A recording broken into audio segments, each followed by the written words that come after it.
Sa park na to, kailangan ko na mag-voice over. Bale, 8:19 na. Ayun. Kunting biyahe pa. Morning. Medyo babahin niya ako.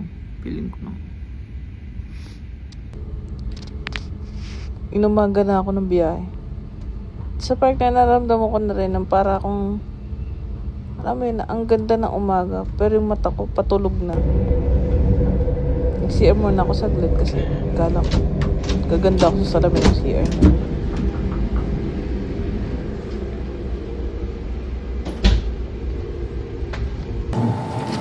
After nun, nag-snack ako saglit kasi nakakaramdam na rin ako ng gutom.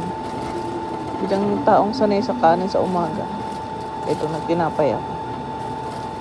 Tinitignan ako kasi ng tao dun sa may dulo. Parang ngayon na sila nakakita ng Girl Scout sa buong buhay nila. Bake ni Arian. Thank you, Yan. Banana bread. Pinabawang niya sa akin. Best.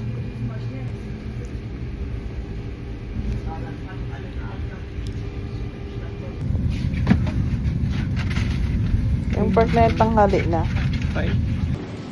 So, bilang hindi pa ako nanananghalian, kailangan ko ng pangmalakasang energy drink.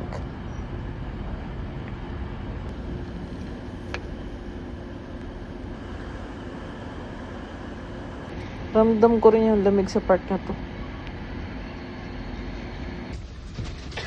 Ito. Alam ko, as far as remember,